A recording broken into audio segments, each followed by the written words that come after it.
Hello and welcome to Parliament Weekly, your home for the biggest, juicy, and most important news out of the Nigerian Parliament every week. I am Sharon Ebresumi.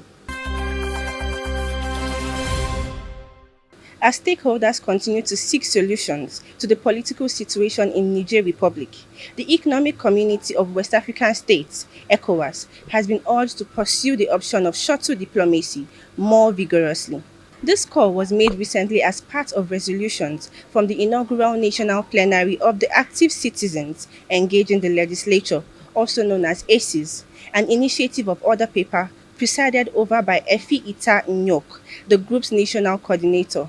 In examining a way out of the political crisis, the ACES urged the federal government of Nigeria, through its involvement in the Economic Community of West African States (ECOWAS), to encourage the pursuance of a diplomatic approach and exercise restraint in response to the recent military intervention in Niger Republic. You still don't get the gist, ba? Oh yeah. Hurry now to our website at orderpaper.ng and grab all the juicy details on top the story, including every other parliamentary related stories.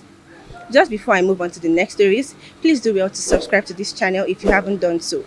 Don't forget to also like this video, comment and share. On to the next stories.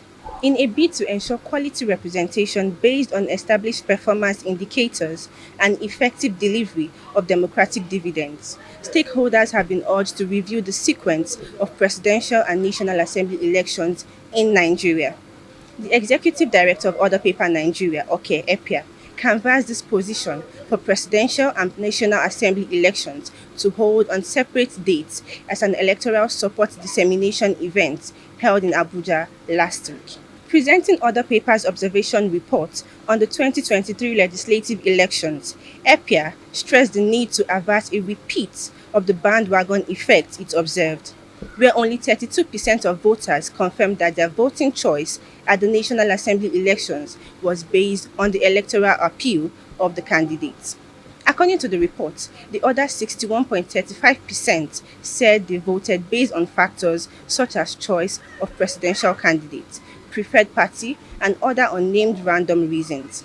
Order Paper Advocacy Initiative was among a couple of civil society organizations supported by the USAID-funded Strengthening Civic Advocacy and Local Engagement (SCALE) project to undertake observation of the last general elections. What we saw on the feed, which supported what we had assumed before we got on the feed, is that voters, Nigerians generally, would prefer to focus attention on who they want to elect as presidents and as governors.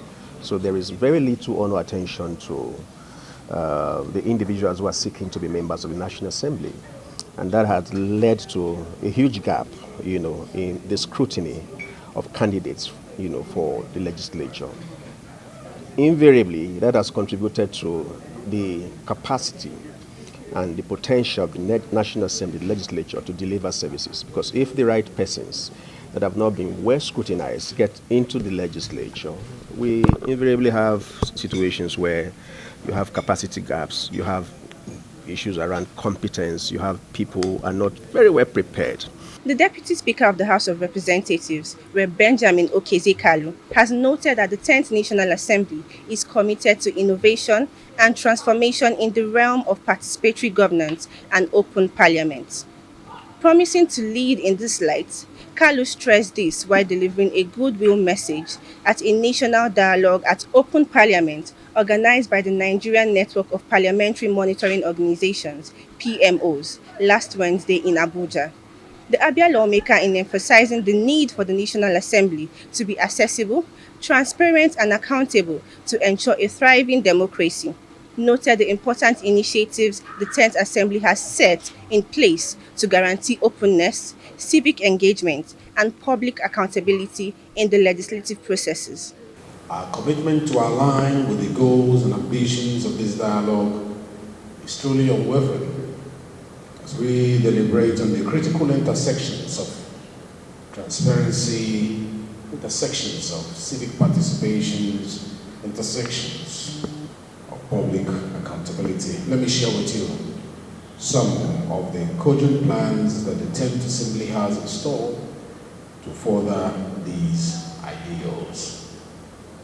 Firstly, we recognize that to achieve the lofty goals by the Open Parliament Index, the OPI, we must prioritize the standards of the Open Government Partnership, the OGP, the principles of parliamentary openness and the interparliamentary union, the IPU, indicators for democratic parliament.